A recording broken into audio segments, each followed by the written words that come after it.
জানালার কাছে বরফ জমে আছে, একেবারে শক্ত বরফ। দিঠি কিছুতেই বরফ সরাতে পারছে না। একটু ঠান্ডা হাওয়া দরকার ঘরে। ঠান্ডা হাওয়ার একটা ঝলক যেন গায়ে মাখা চাই দিঠির। এমন সময় ওর স্বামী রুবেল এসে বলল, কি করছো দিঠি? দিঠি বলল, জানালা খুলতে চাইছি। রুবেল বলল, তুমি পাগল হয়েছ? ঠান্ডায় তো একেবারে জমে যাবে। রীতিমতো ফায়ার প্লেসে আগুন জ্বলছে রুমে, আর তুমি কি না জানালা খুলতে চাইছো? এসো তো, ঘরে এসো। দিঠির মাঝে মাঝে মাথাটা এলোমেলো হয়ে যায়, সব কিছু ভুলে যায় সে। কারণ তার এখন অনেক বয়স হয়ে গেছে, রীতিমতো বৃদ্ধা মহিলা বলা চলে। রুবেল বলল, আচ্ছা দিঠি, তুমি কি বোঝো না তোমার বয়সটা কত ভারী? দিঠি বলল, তাতে কি হয়েছে?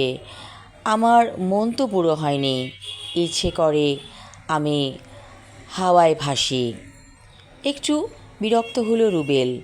বলল, তোমার এই পাগলামিগুলো আর ভালো লাগছে না। দিঠি বলল, ভালোই হয় আমি মরে গেলে, তুমি আবার নতুন করে বউ পাবে। রুবেল বলল, আমার কি বয়স হয়নি? কে আমার কাছে আসবে? আর আবোল তাবোল কথাগুলো আর বলো না তো।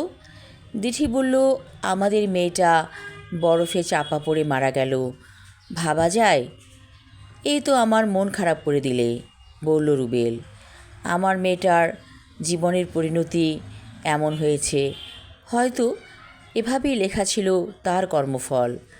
দিঠি বলল, ছোট্ট মেয়েটার আয়ু ছিল মাত্র 3 বছর।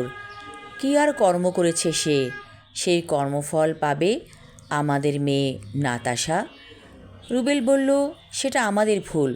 হয়তো আমাদের কোনো পাপ ছিল, যার কারণে আমাদের মেয়ে এভাবে বরফের নিচে পড়ে মারা গিয়েছিল। দিঠি চিৎকার করে কাঁদছে, নাতাশা নাতাশা, আমি তোকে মেরে ফেলেছি। অনেক বছর আগে মনে পড়ে গেল দিঠির সেই দিনের কথা, যেদিন তার মেয়ে নাতাশা বরফের নিচে পড়ে মারা গিয়েছিল। আমি আমার লেখা ছোট গল্প নীলমণিহার পর্ব 1 পড়লাম। পরবর্তী অংশ থাকবে আগামী পর্বে। ধন্যবাদ।